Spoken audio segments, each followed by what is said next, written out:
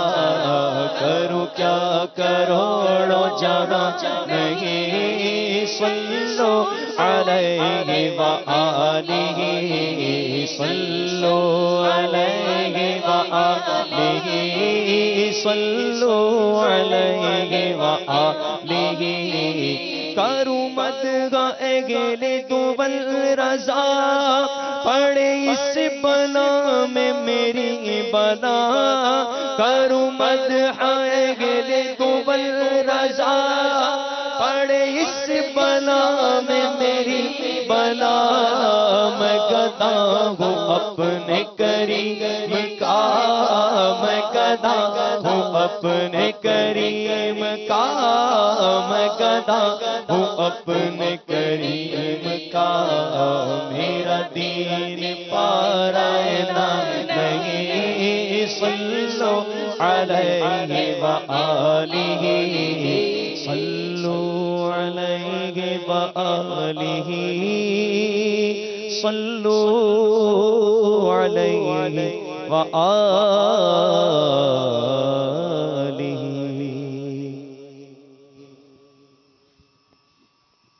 صلو علی الحبیب صلی اللہ تعالی علی محمد صلی اللہ علیہ یا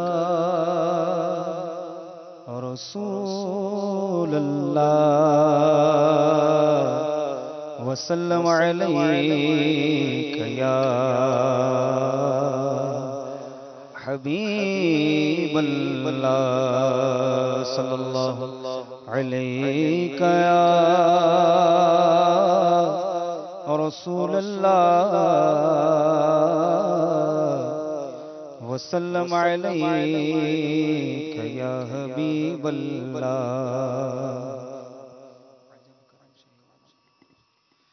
عجب کرم شہ والا تبار کرتے ہیں. عجب کرم شہ والا تبار کرتے ہیں کہ نہ امیدوں کو امیدوار کرتے ہیں کہ نہ امیدوں کو امیدوار کرتے ہیں. عجب کرم شہ والا تبار کرتے ہیں. عجب کرم شہ والا تبار کرتے ہیں. عجب کرم شہ والا تبار کرتے ہیں کہ نہ امیدوں کو امیدوار کرتے ہیں. کہ نہ امیدوں کو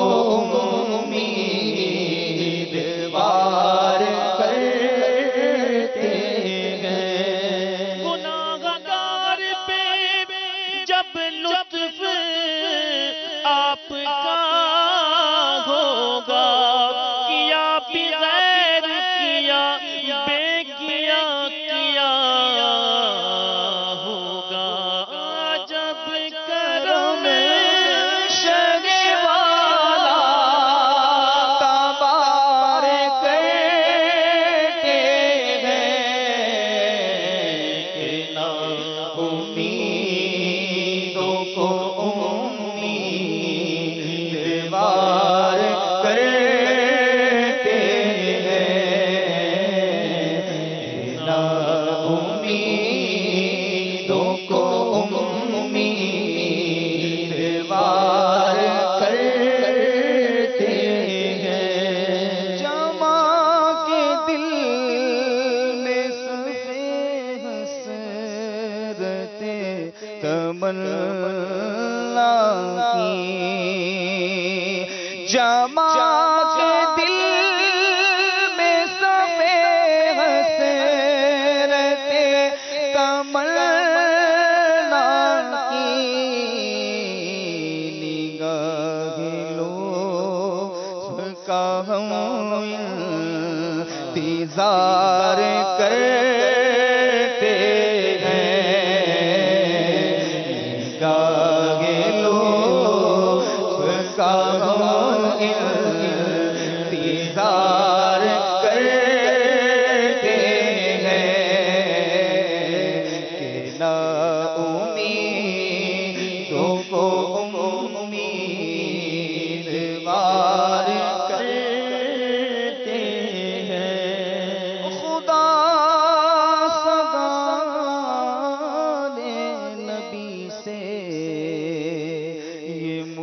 کو سنوا دے خدا سگان نبی سے یہ مجھ کو سنوا دے خدا سگان نبی سے یہ مجھ کو سنوا دے ہم اپنے کو تمہیں تجھ کو شمار کرتے ہیں ہم اپنے کو تمہیں تجھ کو شمار کرتے ہیں نا امیدوں کو امید بار کرتے ہیں تمہارے در کے گداؤں کی شان عالی ہے تمہارے در کے گداؤں کی شان عالی ہے تمہارے در کے گداؤں کی شان عالی ہے وہ جس کو چاہتے ہیں تاجدار کرتے ہیں وہ جس کو چاہتے ہیں تاجدار کرتے ہیں گدا کے دل پہ گئے یوں بادشاہ کی عرض جیسے وہ بادشاہ کے دل پر گدا کی عرض تمہارے در کے گداؤں کی شان عالی ہے تمہارے در کے گداؤں کی شان عالی ہے وہ جس کو چاہتے ہیں تاجدار کرتے ہیں وہ جس کو چاہتے ہیں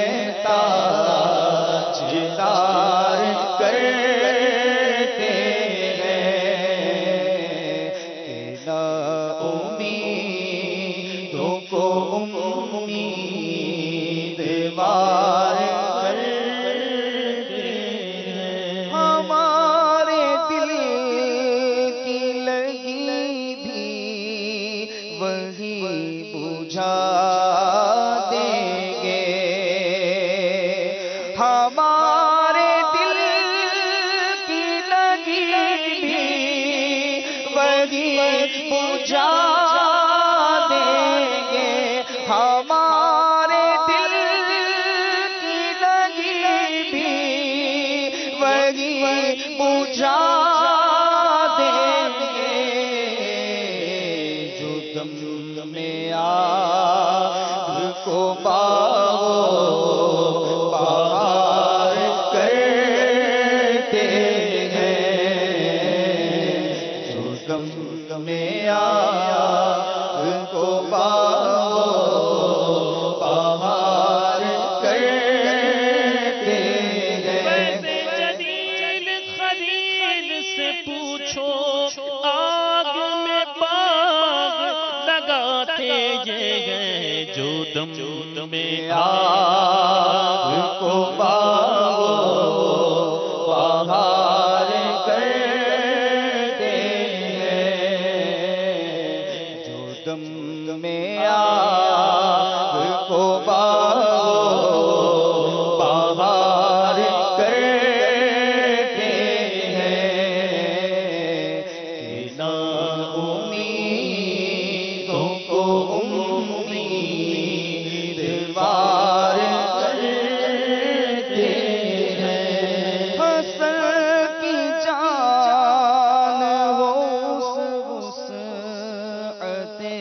کروں پہ نثار حسن کی جان وسعت کروں پہ نثار کہ ایک جہان کو امیدوار کرتے ہیں، ایک جہان کو امیدوار کرتے ہیں، نا امیدوں کو امیدوار کرتے ہیں، عجب کروں شہ والا تبار کرتے ہیں، کہ نہ امیدوں کو امیدوار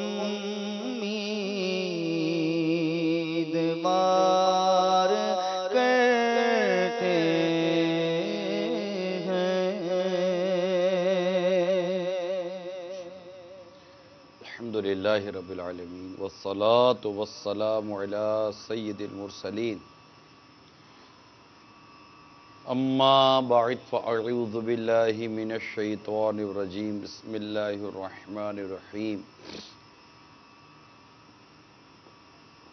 الصلاة والسلام علیک یا رسول اللہ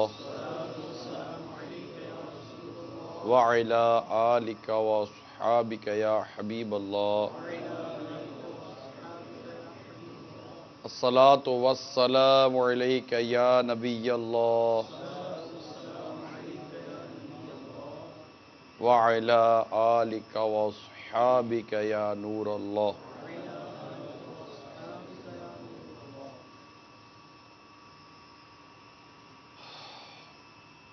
آج شام کی بات ہے، 7 بج کر شاید 18 یا 19 منٹ ہوئے ہوں گے۔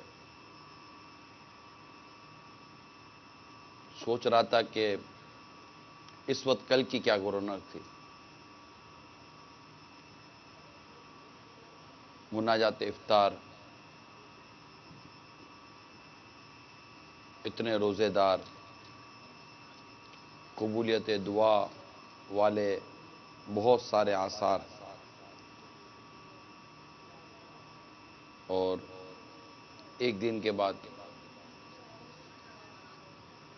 سب سما ہو گیا سنا سنا۔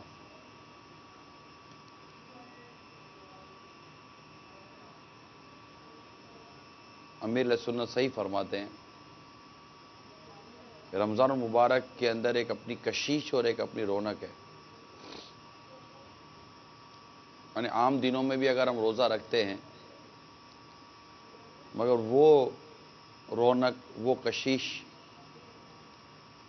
جو رمضان کے روزے میں ہے، ماہ رمضان میں ہے، کس طرح لوگ دوڑے دوڑے گھر کی طرف بھاگتے،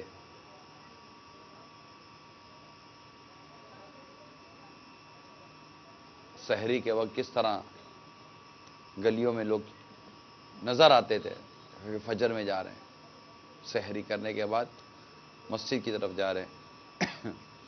مجھے لگتا ہے شاید اچھے خاصے علاقوں میں صدائے مدینہ لگانے کی ضرورت نہیں پڑتی ہوگی، نکل پڑتی ہوگی قوم مسجد کی طرف۔ ہوتے ہیں ایسے جو نماز نہیں پڑھتے، جماعت سے نماز نہیں پڑھتے، لیکن ہم جنرل بات کر رہے ہیں، اچھے پہلو کی طرف غور کر رہے ہیں۔ اب وہ مساجد کی طرف جو رخ تھا عام مسلمان کا، اس کی کمی تو خیر آج جنہوں نے مساجد کے رخ کیے ہوں گے ان کو اندازہ ہو ہی گیا ہوگا۔ اچھے خاصے نمازی بھی جب گھروں پر عید ملتے ہیں تو نمازیں جماعت چھوڑ دیتے ہیں، جبکہ کوئی معنی شرعی بھی نہیں ہوتا، یعنی کوئی شرعی عذر بھی نہیں ہوتا۔ لیکن رمضان میں ایسا نہیں ہوتا تھا. رمضان میں واقعی مارکیٹوں میں بھی لوگ مساجد میں نظر آتے ہوں گے. آتے تھے میرا خیال ہے. آپ تو مارکیٹوں میں آتے جاتا رہا ہوگا آپ اسلامی بھائیوں کا ہے نا. مسجد آباد ہو جاتی تھی رمضان مبارک میں. عصر پڑھ کر فوراً نکلنا گھر سے، پھر علاقے میں جا کر کئیوں کا مغرب کی نماز ادا کرنا، 20 رکعت تراویح. لیکن اب عشاء کی نماز پڑھنے کے لیے بھی کتنے لوگ تیار نہیں ہوتے ہیں.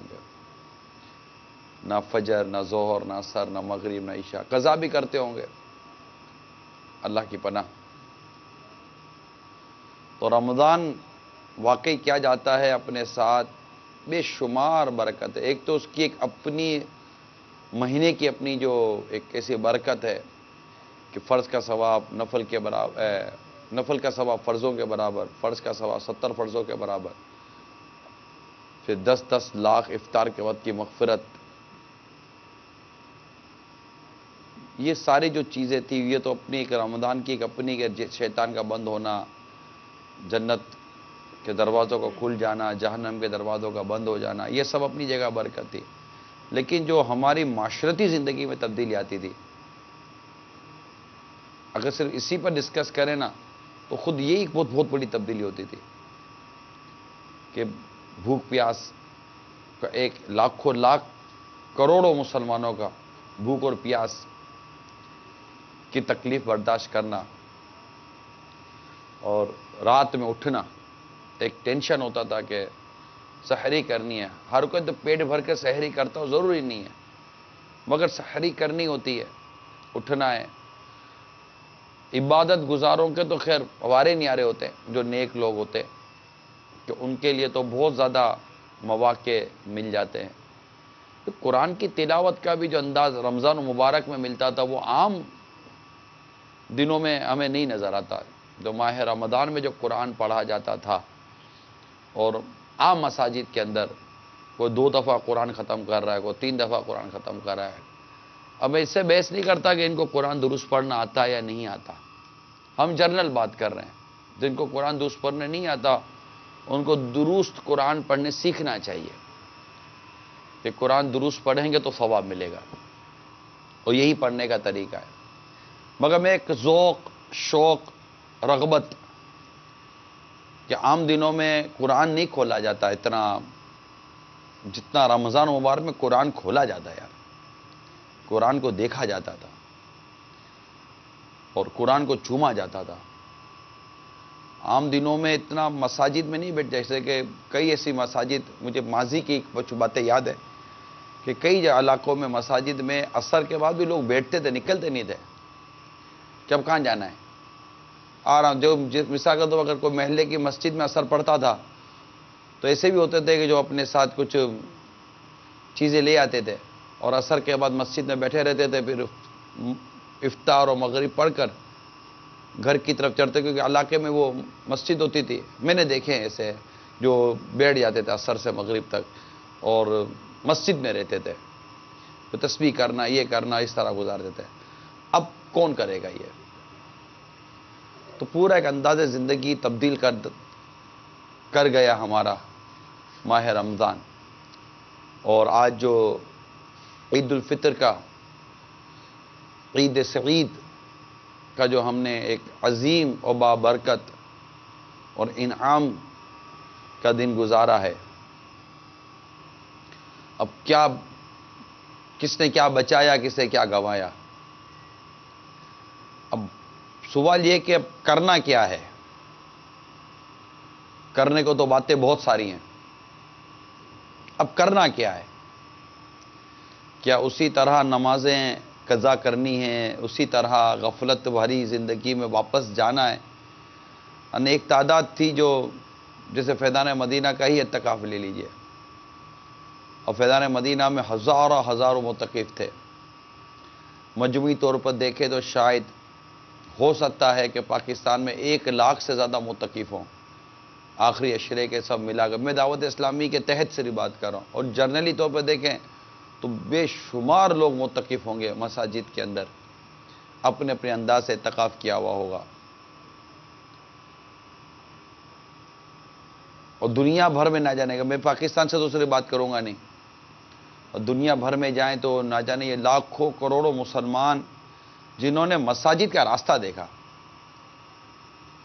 جو پورا سال اس طرح کی زندگی کا ان کا انداز نہیں تھا، جنہوں نے ماہ رمضان کی ان برکتوں کو پانے کی کوشش کی، مساجد میں ان کو بیٹھنے کی سعادت نصیب ہوئی یا عام طور پر نماز پڑھنے کی سعادت نصیب ہوئی، انہیں نیکوں والی زندگی گزارنے کی سعادت نصیب ہوئی، وہ جتنے اگر مدنی چینل پر ہیں میرے ساتھ اسلامی بھائی، پہلے ان سے بات کرتے ہیں کہ اب کیا کرنا ہے، کہ اب اسی زندگی کی طرف واپس پلٹنا ہے کہ جس میں شیطان خوش ہوتا ہے، جب اس زندگی کا رخ اختیار کرنا ہے جس میں اللہ تبارک و تعالیٰ کی رضا ملتی ہے۔ راستے دو ہیں، ایک راستہ جہنم کی طرف لے کے جائے گا، یعنی یہ ایک 2 اور 2 تو بچہ بولے گا 4، 2 + 2 کتنے ہوتے ہیں، تو ایک چھوٹا بچہ بولے گا 4۔ میں 2 اور 2 4 والی بات کر رہا ہوں کہ جس کو سمجھنے میں اتنی زیادہ دقت اور پریشانی امیدیں نہیں ہوگی، کہ 2 راستے ہیں، ایک راستہ وہ ہے جو اللہ تبارک و تعالیٰ کو راضی کر رہا ہے، اور ایک راستہ وہ ہے جو شیطان کو راضی کر رہا ہے۔ شیطان یہ اللہ تعالیٰ کا نافرمان، اس کے متعلق قرآن کا فتویٰ وَكَانَ مِنَ الْكَافِرِينَ، اور یہ کافروں میں سے ہو گیا۔ اس کو قرآن کہتا ہے ابا وستکبرا، اس نے تکبر کیا، اور اس کا اعلان ہے کہ میں تیرے بندوں کو بہکاؤں گا، اور قرآن ہمیں کہتا ہے کہ یہ تمہارا کھلا دشمن ہے۔ ہمارا رحمان عز و جل ہمیں شیطان لعین و مردود کے متعلق واضح طور پر ارشاد فرما رہا ہے، اور ہمیں اللہ تعالیٰ نے عقل بھی دی، شعور بھی دیا، سمجھ بھی دی، ہم ٹھنڈے اور گرم کی تمیز کر سکتے ہیں، ہم سیاہ و سفید کی تمیز کر سکتے ہیں، اچھے اور برے کی تمیز ہوتی ہے ہمیں، ایسا نہیں کہ اچھے برے کی ہمیں تمیز نہیں ہوتی، لیکن نفس، خواہشات، ماحول سمجھتا ہوں میں کہ وہ ایک اپنی جگہ پر ہیں جو ہمارے ساتھ معاون نہیں ہے، تعاون نہیں کرتے، لیکن یاد رکھیے کہ جنت یہ خواہشوں میں گھری ہوئی ہے، جب خواہشات کی قربانی دیتا ہے تو اس کو جنت نصیب ہوتی ہے۔ تو خواہشات کی قربانی دینی پڑے گی، کیونکہ جنت کا جو راستہ ہے نا وہ اتنا آسان نہیں ہے، مگر شروع میں تکلیف ہوگی، آہستہ آہستہ بندہ یوزڈ ٹو ہو جاتا ہے، عادی ہو جاتا ہے، اور وہی چیزیں جو آج اس کو تکلیف دیتی ہیں کل اسی کی وجہ اس کو چلتا نہیں ہے۔ جیسے میں نے رمضان مبارک میں بھی چند مرتبہ یہ بیان کیا تھا کہ امام احمد بن حنبل رحمۃ اللہ تعالیٰ علیہ یہ روز کے 300 نوافل ادا کرتے تھے۔ جب آپ کو کورے مارے گئے، آپ حق پر تھے مگر آپ کے ساتھ ظلم کیا گیا اور آپ کو کوڑے مارے جاتے تھے، تو آپ کمزور ہو گئے۔ کمزور ہونے کے بعد جو آپ نے اپنی نوافل کی تعداد جو کم کی، تو کم ہو کر آپ کی نوافل کی تعداد یومیہ 150 رہ گئی تھی۔ روز کے 150 نوافل امام احمد بن حنبل رحمۃ اللہ تعالیٰ علیہ پڑھا کرتے تھے۔ تو ان عبادت گزاروں کی یہ کیا سپورٹنگ، مطلب ایک تعاون ہو جاتا ہے۔ نفس جو ہمارے ساتھ نفس امارہ ہے، کوشش کرتے تو نفس لوامہ ہو جاتی ہے، پھر نفس مطمئنہ کے درجے کی طرف بندہ بڑھتا ہے۔ تو اب سوال یا نشان یہ ہے میرے میٹھے اور پیارے اسلامی بھائیوں، مدنی چینل کے ناظرین، کہ اب کرنا کیا ہے۔ اگر آپ چاہتے ہیں کہ ہم اسی روٹین کی طرف رہیں جو روٹین ہماری رمضان مبارک میں تھی، تو ڈیفینیٹلی کہ آپ کو اس گاڑی میں بیٹھنا پڑے گا جو راستے پہ لے کے چلے۔ آپ کی گاڑی کون سی اور راستہ کون سا یہ نہیں ہو سکتا۔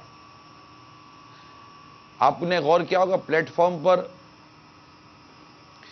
ایک پلیٹ فارم یہ ہے، بیچ میں 2 پٹری ہیں، دوسری پٹری کو اس طرف ایک پلیٹ فارم ہے، ٹھیک ہے۔ پلیٹ فارم کو اس طرف جو گاڑی کھڑی ہے، دونوں ٹرین ہیں، دونوں سواری ہیں. پلیٹ فارم کو اس طرف جو گاڑی کھڑی ہے، مثال کے طور پر ہم حیدرآباد میں کھڑے ہیں تو پلیٹ فارم کو جو اس طرف گاڑی کھڑی ہے وہ جا رہی ہے سکھر کی طرف. پلیٹ فارم کے اس طرف جو گاڑی کھڑی ہے جیسے باب المدینہ کی طرف. اب جس نے باب المدینہ میں بیٹھنا ہے تو باب المدینہ والی گاڑی میں بیٹھے گا نا. سکھر والی گاڑی میں سکھر والی گاڑی میں بیٹھ کے یہ نہیں کہے گا کہ میں باب المدینہ جاؤں گا. ٹرینیں دونوں چلیں گی، لیکن جو آنکھ بند کرے گا، نادانی کرے گا، جان کر انجانا بننے کی کوشش کرے گا، تو ٹرین تو چل رہی ہوگی مگر اس سے باب المدینہ سے دور کر رہی ہوگی، کیونکہ اس کی منزل باب المدینہ کی طرف تھا، اس کی منزل سکھر کی طرف نہیں تھی.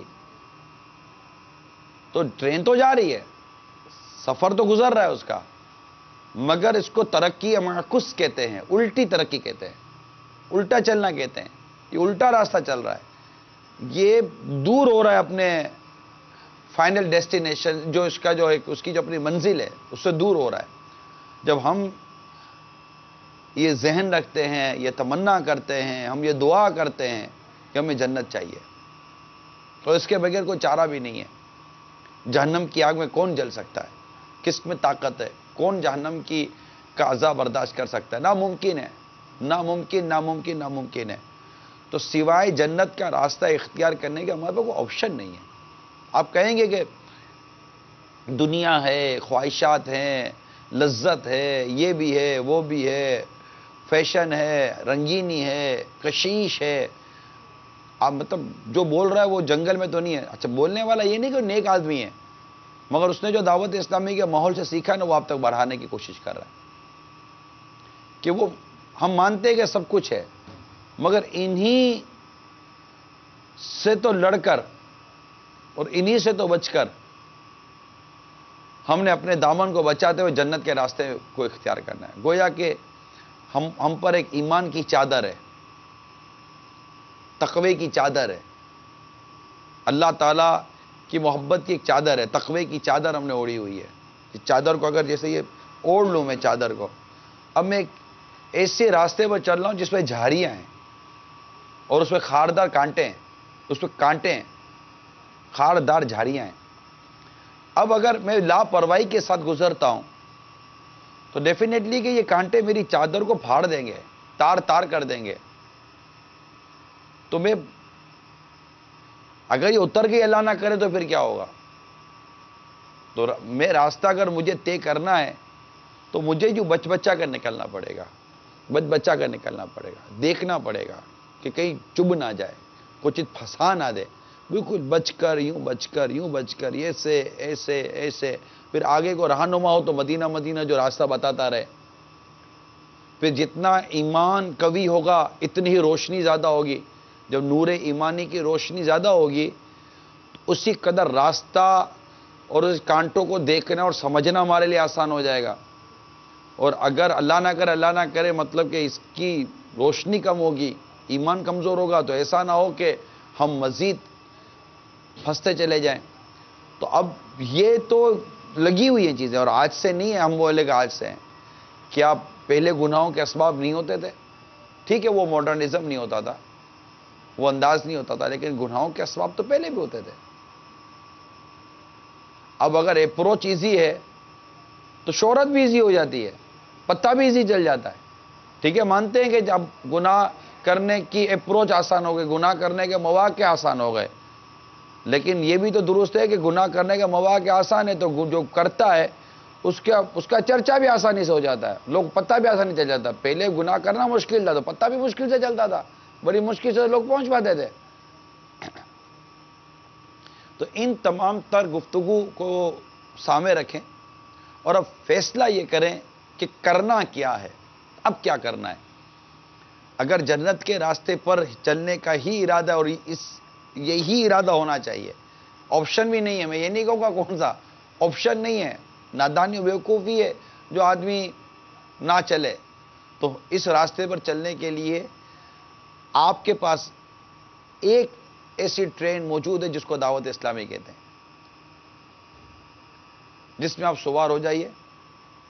اللہ تعالیٰ کی رحمت شامل حال رہی، یہ ٹرین آپ کو مدینے کے راستے سے ذریعے جنت کی طرف لے کے جا رہی ہے. اس ٹرین میں بیٹھ جائیے. یہ وقت پر آپ کو نماز بھی پڑھاتی ہے. یہ وہ ٹرین نہیں ہے جو رکتی نہیں ہے نمازوں کے ٹائم پر. یہ وقت پر نماز پڑھائے گی. یہ باقاعدہ پیسنجر کو اتروا کر طہارت و وضو کے ساتھ نماز پڑھواتی ہے, تسلی کے ساتھ بٹھواتی ہے. راستے بھر یہ تقوی اور پرہیزگاری سکھاتی ہے. یہ راستے بھر حلال اور طیب چیزیں کھانے کا درس دیتی ہے. یہ وقت آنے پر یہ روزے بھی رکھواتی ہے. یہ وقت آنے پر ہر چیز کرواتی ہے. یہاں تک کہ جو اس راستے پر چلنے کے جو ذرائع اور آگے اس اسٹیشن پر نکلنے کے لیے, جو منزل پر نکلنے کے لیے جس مین ٹکٹ کی پروانے کی ضرورت ہے, الحمدللہ یہ پورا راستہ اس کی تیاری کرواتی ہے.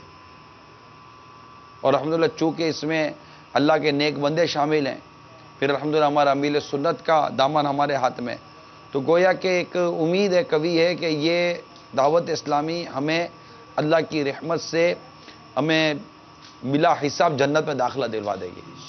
یہ ایک امید ہے اور یہ سمجھ سکتے ہیں آپ. تو میرے میٹھے اور پیارے اسلامی بھائیوں, بات کو طول نہیں دیتا, میں یہیں پر اپنے اس سوچ کو, اس ذہن کو ختم کرتا ہوں کہ فیصلہ اب آپ نے کرنا ہے کہ اب کرنا کیا ہے. ایسے جو بھی آپ کو عاشقان رسول کی صحبت ملتی ہے آپ وہ اختیار کریں. میں جس ٹرین کو جانتا ہوں, میں جس سواری کو جانتا ہوں, جس پر مجھے اعتماد ہے, جس میں میں سوار ہوں, اللہ زندگی بھر اس میں سوار رکھے اور استقامت نصیب فرمائے, اور بس ہم بیٹھے رہیں, چاہے کسی بھی ڈبے میں, بلکہ سیٹ نہ بھی ملے تو کھڑے کھڑے بھی جانا جنت میں, اللہ کی رحمت سے, اللہ کے کرم سے, اس کے فضل سے. تو یہ ایک مدنی پھول میرے ذہن میں تھے کہ آج اجتماعی ذکر و نعت کی جو ترکیب ہے, اس میں کچھ یاد رمضان بھی ہو جائے اور کچھ ذکر رمضان ہو جائے, اور پھر یہ کہ اب کرنا کیا ہے. تو اس کے لیے یہ کہ اگر گانے باجے فلمیں ڈرامے کے ہیں تو اس کو چھوڑ دیجئے اور اللہ تعالیٰ سے توبہ اور استغفار کرتے رہیے. نمازوں کی طرف رخ کیے رکھیے, اور جو بے نمازی ہیں وہ نمازی بن جائیں, جو سنتوں سے دور ہے وہ سنتوں کے پیکر بن جائیں, تاکہ ہمارے لیے آگے کے لیے آسانی ہو. دنیا میں وقتی طور پر لذت مل جاتی ہے, بے پردہ عورتوں میں لذتیں ملتی ہیں, آنکھیں لذت اٹھاتی ہیں, نفس لذت اٹھاتا ہے, گانے باجوں فلمیں ڈراموں میں لذت ملتی ہے, گناہوں بھری تفریح گاؤں پر لذت ملتی ہے. نفس کہاں خوش نہیں ہوتا؟ تو یہ لذتیں تو ملتی ہیں, لیکن یہاں کی لذت آخرت کی تکلیف کا سبب نہ بن جائے. یہاں کی چند دنوں کی تکلیف جو کہ آگے جا کر آپ کو تکلیف بھی نہیں لگے گی, یہاں کی کچھ دنوں کی تکلیف آگے کے لیے انشاءاللہ لذت کا سبب بنے گی. یعنی ہم ایک اس دنیا میں تکلیف اٹھائیں, وقتی طور پر ہے, وہ بھی کچھ لمحوں کے لیے شیطان وسوسے دلاتا رہے گا, بعد میں وہ تکلیف نہیں ہے. ورنہ یہی ہوگا جب بندے کو نیکی سے محبت ہو جائے گی اور گناہوں سے نفرت ہو جائے گی, اور پھر خدا نہ خواستہ اگر یہ گناہ کر بھی بیٹھے گا تو نفرت اس کے اندر ایک بے چینی پیدا کرے گی, اور وہ پھوٹ پھوٹ کر روئے گا کہ مجھ سے کیسے ہو گئی یہ غلطی, پھوٹ پھوٹ کر روئے گا. اور یہ رونا اس کے مغفرت کا بھی اور اس کے درجے بلند کرنے کا بھی ذریعہ بن سکتی ہے. ابھی نہیں روتا آدمی, ابھی وہ اس کو افسوس نہیں ہوتا, ابھی پھوٹ پھوٹ کر بھی نہیں روتا, ابھی تو کھلا کر گناہ کرتا ہے. لیکن اگر ایک لذت عبادت کی مل جاتی ہے, اور پھر اگر تقاضا بشریت اسے خدا نہ خدا غیبت ہو گئی, یا کوئی ایسا گناہ اس سے ہو گیا اللہ نہ کرے, تو وہ فوراً اس سے رجوع لاتا ہے, افسوس کرتا ہے, روتا ہے. اور وہ رونا اس کے گناہوں کی نہ صرف معافی کا بلکہ بسا اوقات اس کے درجے کی بلندی کا سبب بن جاتا ہے, اللہ تعالیٰ کی رضا کا ذریعہ بن جاتا ہے. پھر یہ ماحول یہ عبادت پر تکبر نہیں دلاتا, عبادت کے ساتھ بھی افسوس و ندامت کا ذریعہ بنتا ہے کہ نہ جانے میری عبادت قبول ہوگی کہ نہیں ہوگی, اخلاص کا پتہ نہیں. یہ سب بہت ساری چیزیں ہیں جو اس ماحول میں ہوتی ہیں جس کی ضرورت ہے ہم کو. تو اب فیصلہ آپ کر ہی لیں. جو میں نے سوال آپ کے سامنے رکھا ہے کہ اب کرنا کیا ہے. ایک راستہ ہے جو مجھے جنت کی طرف لے کے جا رہا ہے، اور ایک راستہ جو مجھے جہنم کی طرف لے کے جا رہا ہے۔ جس راستے پر اللہ کی نافرمانیاں ہیں وہ جہنم کا راستہ ہے، اس کی تفصیل واضح ہے۔ جو راستہ جنت کی طرف لے کے جا رہا ہے وہ نیکیاں ہیں، عبادت ہے، ریاضت ہے، اللہ کی رضا والے کام ہے، جس کی تفصیل واضح ہے۔ بیچ میں ایک نفس ہے، شیطان لعین کی ایک ریزسٹ ہے، اس کی طرف سے ایک رکاوٹ ہے۔ اس رکاوٹ کو توڑ کر آگے بڑھیں اور جنت کے راستے پہ چل پڑیں۔ اور مسجد کا جو راستہ لیا تھا اس کو چھوڑے مت، عبادت کا جو راستہ لیا تھا اس کو چھوڑے مت، رمضان کی جو یادیں ہمیں نصیب ہوئیں اس کو چھوڑے مت، اور رمضان کو یاد کرتے رہیں، اس کے روزوں کو یاد کرتے رہیں، اس کی عبادت کو یاد کرتے رہیں۔ کچھ ایسا کریں کہ ہمیں ماہانہ طور پر رمضان کی یاد آتی رہے، ہفتہ وار رمضان کی یاد آتی رہے، گاہے بگاہے رمضان کی یاد آتی رہے، تاکہ ہم اس رمضان کو یاد کر کر کے لطف اٹھاتے رہیں۔ امیل سنت نے بہت پیارا کلام لکھا ہے رمضان کی یاد میں رہنے کے حوالے سے، اگر وہ کلام ہمارے نعت خان سنا دیں، مزہ خود۔ مسرت سے سینہ مدینہ بنا تھا، مزہ خوب رمضان میں آ رہا تھا، پرے رنج و غم کا اندھیرا ہوا تھا، مزہ خوب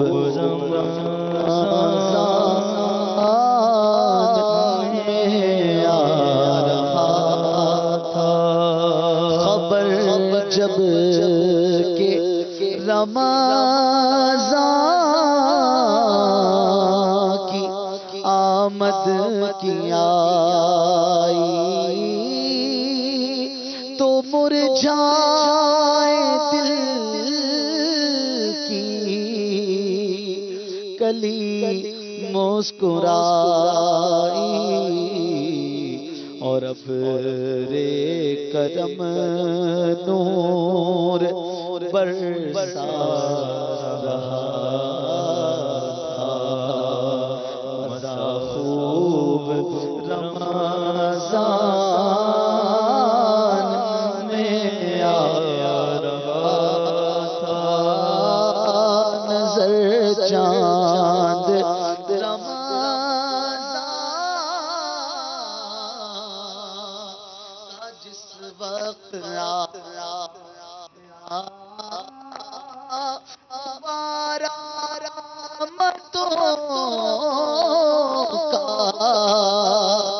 زمانے پہ سایہ، افق پر بھی اب رے کرم چھایا،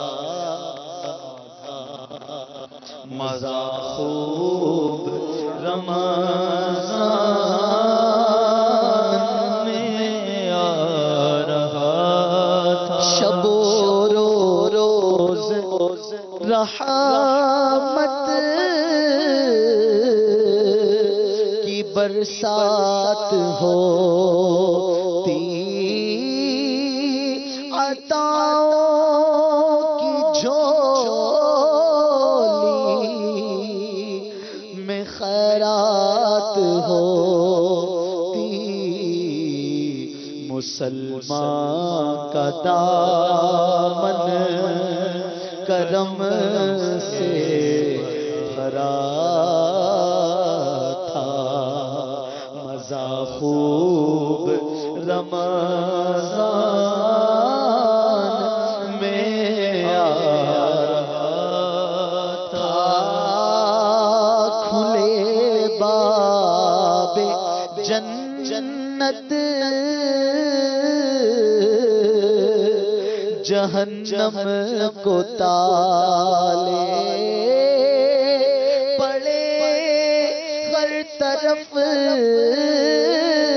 تھے اجالے اجالے وہ مردود شیطان قیدی بنا تھا مزہ خوب رمضان میں آ رہا تھا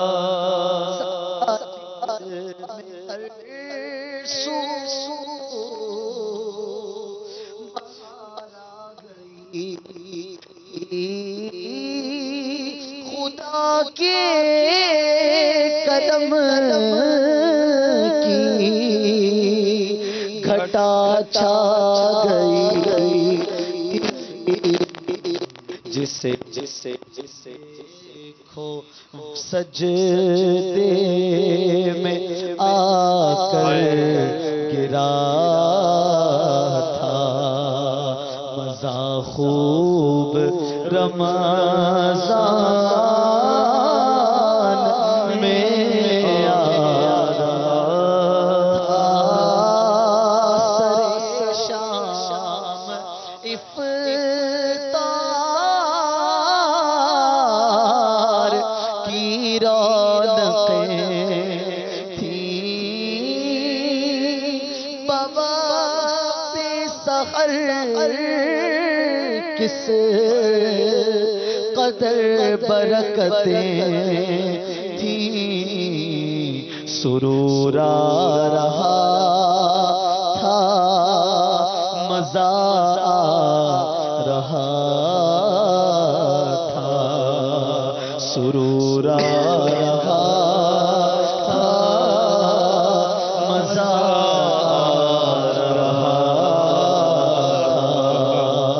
مزہ خوب رمضان میں آ رہا تھا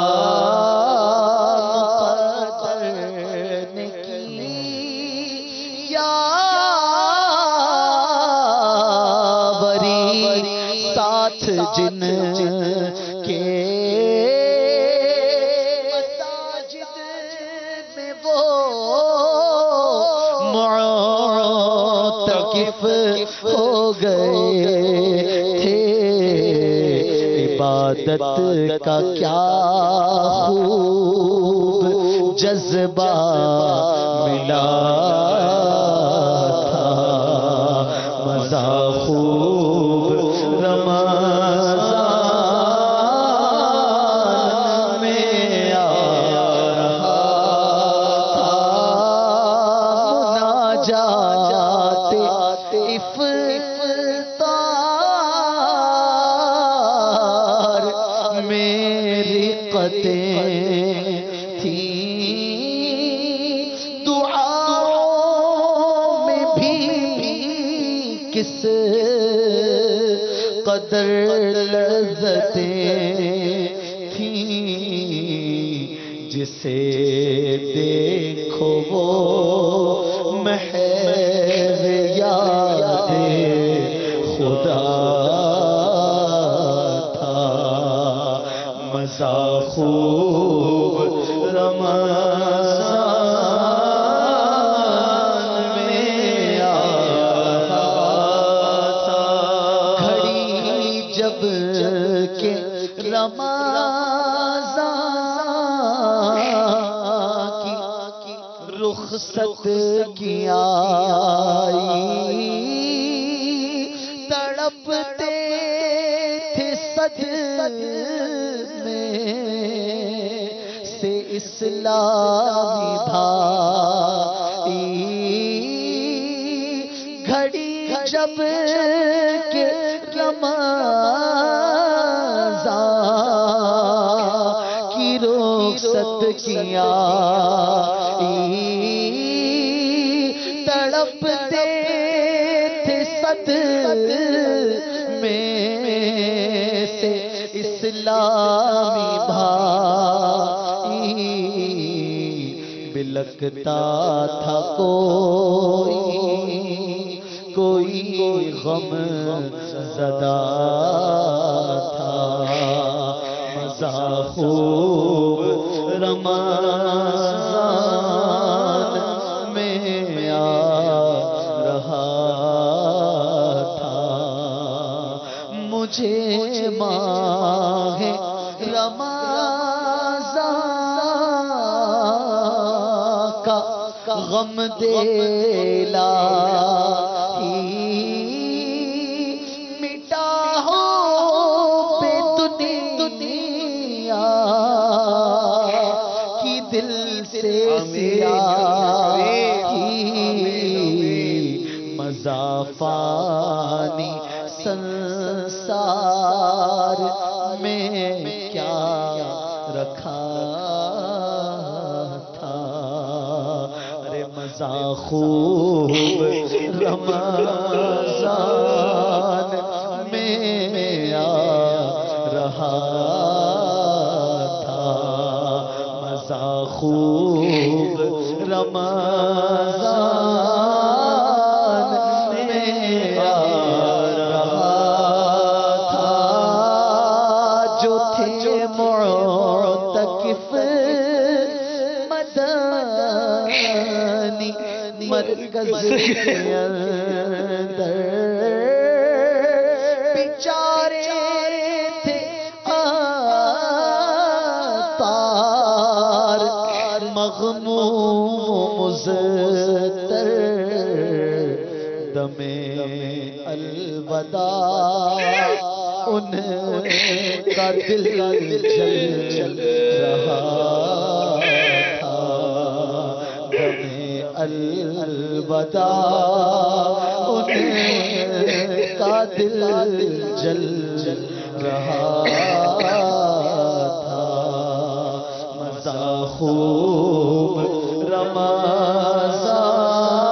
رمضان میں آ رہا تھا جسے دیکھو وہ محو یاد خدا تھا نشہ خوب عشق نبی کا چڑھا تھا مزہ خوب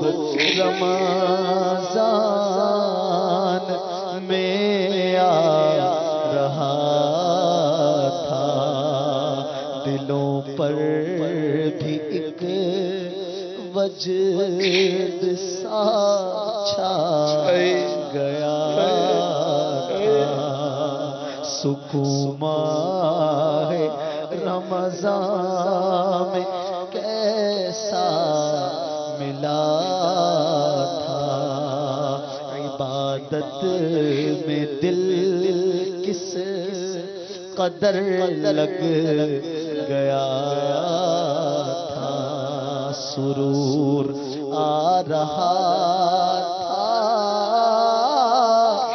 مزہ آ رہا تھا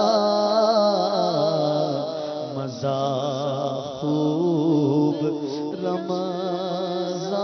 رمضان میں آ رہا تھا پرے رنج و غم کا اندھیرا ہوا مسرت سے سینہ مدینہ بنا تھا افق پر بھی ابر کرم چھا گیا تھا مزہ خوب رمضان میں آ رہا تھا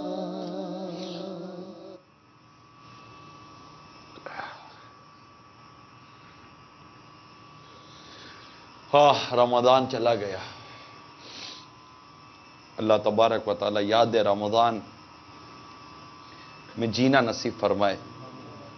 غم رمضان کی لذت اور غم رمضان جیسی نعمت اللہ تعالی ہم سب کو عطا فرمائے. اور جو اس میں کمانے والوں نے کمایا کوشش کرے ضائع نہ ہو جائے. کہتے ہیں کہ کمانا آسان ہے، بچانا مشکل ہے، سنبھالنا مشکل ہے. جیتنا اتنا مشکل نہیں جتنا جیت کو باقی رکھنا مشکل ہے. بندہ کو اچھا کام کر بھی جاتا ہے تو شیطان اس کا پیچھا نہیں چھوڑتا. حب جا کے ذریعے، دکھاوے کے ذریعے اور بہت سارے مسائل وہ ترکیبیں بنا کر حالات پیدا کرتا ہے. صدقہ کوئی دیتا ہے تو احسان جتوا دیتا ہے، ایذا کروا دیتا ہے، کسی کو بلا اجازت شرعی ایذا دے دیتے ہیں، صدقہ باطل ہو جاتا ہے. اپنی عبادت کو، اپنے معاملات کو باقی رکھنا یہ بھی ایک کام ہے، ایک معاملہ ہے. اللہ تعالی ہمیں عبادت کا ذوق و شوق بھی عطا فرمائے اور عبادت یعنی نیکیاں چھپانے کا جذبہ بھی عطا فرمائے. کہ بسا اوقات بندہ نیکی بتا کر، نیکی جتا کر، مختلف انداز سے اپنی نیکی کو ضائع کرنے کے خود ہی اپنے ہاتھوں اہتمام اور انتظام کرتا ہے، اور اسے کانوں کان پتہ بھی چلتا ہے کہ نہیں، کیونکہ علم نہیں ہے ہمارے پاس. مسئلہ یہ ہے ہمیں علم نہیں ہے، معلومات نہیں ہے، ہم علم سیکھتے نہیں ہیں، دوڑے چلے جا رہے ہیں. تو علم سیکھنے کے لیے کوشش کرنی چاہیے. مدنی چینل آپ کو علم سکھا رہا ہوتا ہے، مختلف عنوانات کے ذریعے ہم علم حاصل کر رہے ہوتے ہیں. اللہ تعالیٰ کی کروڑ رحمت ہے. اسی طرح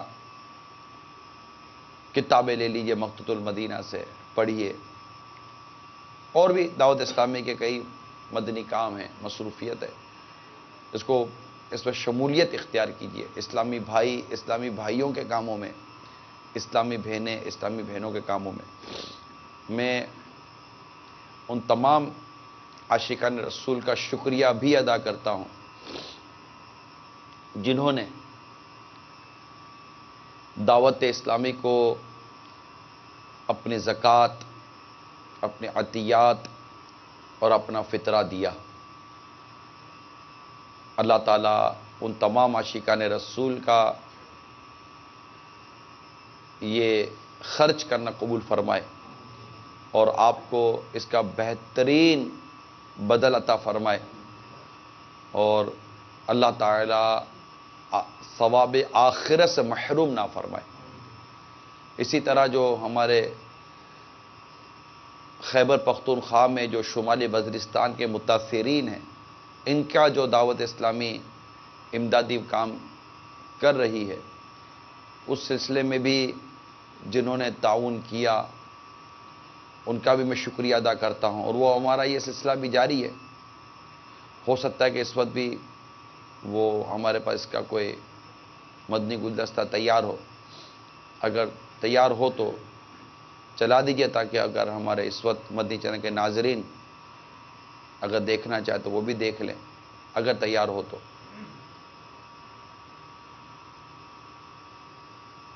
مجھے بتا دیجئے کہ اگر تیار ہو تو معلومات حاصل کر لیجئے. بھائی صاحب، کثیر عاشقان رسول ہو سکتا ہے اس وقت اجتماع ذکر و نات میں شامل ہوں، اور آپ نے توبہ اور تقوی کا بھی ذہن عطا فرمایا، اور رمضان کے بعد کیا کرنا ہے اس کے حوالے سے مدنی سوچ ارشاد فرمائی. میں چاہوں گا کہ آپ ہمیں بھی توبہ بھی کروا دیں، سلسلہ عالیہ قادریہ میں مرید بھی بنا دیں، اور جو عاشقان رسول چاہتے ہوں، اب تک اگر کسی جامع شرائط پیر صاحب کے ذریعے وہ مرید نہیں ہوئے تو غوث پاک رضی اللہ تعالیٰ عنہ کے دامن رحمت سے وابستہ ہو کر سلسلہ عالیہ قادریہ میں آ جائیں. میں گزارش کروں گا کہ ہمیں بھی اور ہمارے ناظرین کو بھی جو چاہیں، جو اسلامی بہنیں چاہیں، سب کو سلسلہ عالیہ قادریہ میں بیعت کروا دیجیے. الصلاۃ والسلام علیک یا رسول اللہ وعلی آلک واصحابک یا حبیب اللہ. صبح لا الہ الا اللہ محمد رسول اللہ صلی اللہ تعالی علیہ وسلم. توبہ کرتا ہوں میں اپنے تمام پچھلے گناہوں سے اور وعدہ کرتا ہوں میں کہ آئندہ شریعت پر چلوں گا، بد مذہبوں اور برے لوگوں کی صحبت سے بچتا رہوں گا، نماز روزے کی پابندی کرتا رہوں گا، ماں باپ کی نافرمانی، جھوٹ، غیبت، چغلی، وعدہ خلافی، گالی گلوچ، فلمیں، ڈرامے، گانے باجے، بے پردگی وغیرہ وغیرہ گناہوں سے بچتا رہوں گا. اے اللہ میری اس توبہ کو قبول فرما اور مجھے میرے وعدے پر ثابت قدم رکھ. مرید ہوتا ہوں میں خاندان عالی شان قادریہ رضویہ عطاریہ میں نے اپنا ہاتھ آپ کے ذریعے سے شیخ طریقت امیر اہل سنت کے ہاتھ میں دیا اور ان کے ذریعے میں نے اپنا ہاتھ سرکار بغداد حضور غوث پاک رضی اللہ تعالی عنہ کے ہاتھ میں دیا. اے اللہ مجھے جناب غوث اعظم کے